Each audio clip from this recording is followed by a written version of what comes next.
Halo semuanya, kembali lagi dengan dosen fisika. Kali ini ada soal kayak gini nih. Kita disuruh mencari momen gaya terhadap titik B.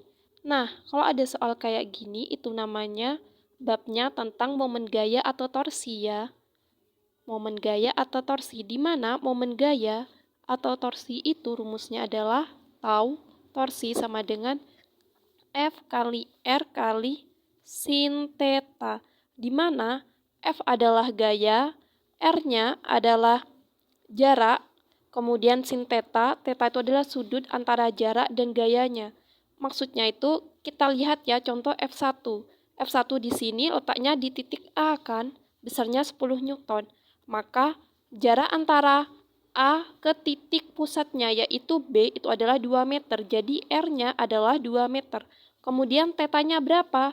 Jadi teta itu adalah sudut antara gaya dan R-nya. Jadi bagian sininya itu adalah teta ya teman-teman.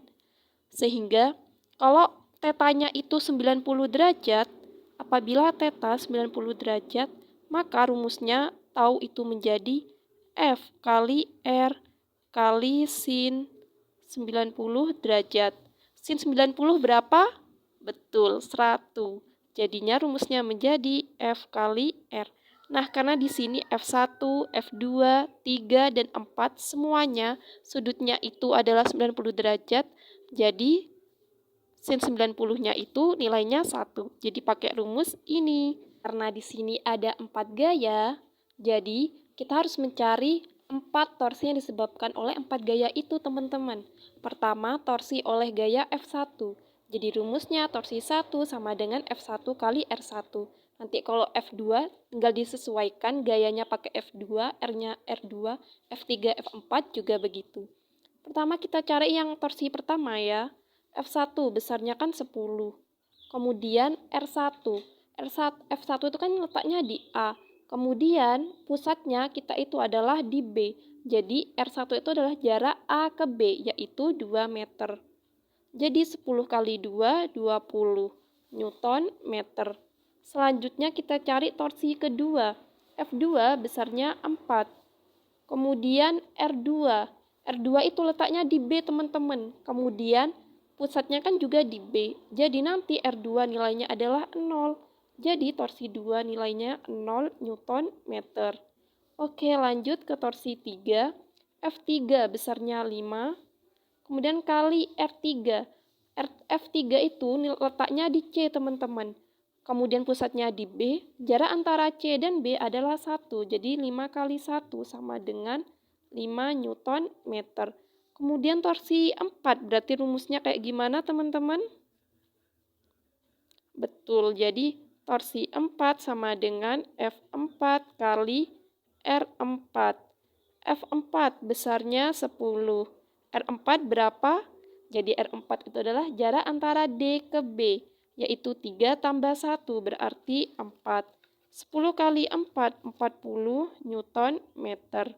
Oke, selanjutnya kita mencari arahnya ya teman-teman. Nah, torsi pertama F1 itu kan gayanya ke atas. Pusatnya di B, berarti dia akan menggerakkan ke searah dengan jarum jam. Kalau torsinya itu berputarnya searah jarum jam, maka nilainya positif, teman-teman. Jadi, torsi 1 nilainya positif.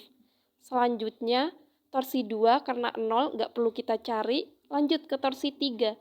Torsi 3 arahnya ke atas. Kemudian pusatnya ada di B nih, berarti nanti dia akan bergerak berlawanan arah jarum jam, teman-teman, sehingga nilainya negatif. Kemudian F4.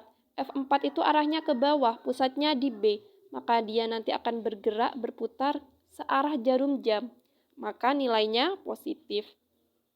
Sehingga total torsi di B, di titik B itu adalah torsi 1 tambah torsi 2 tambah torsi 3 tambah torsi 4. Torsi 1 nilainya positif 20. Torsi 2 0. Torsi 3 minus 5. Torsi 4 plus 40. 20 tambah 0 berapa teman-teman? Betul, 20 kurangi 5, 15. 15 tambah 40 adalah 55 Newton meter. Oke, gimana teman-teman? Mudah kan? Sampai jumpa di soal berikutnya.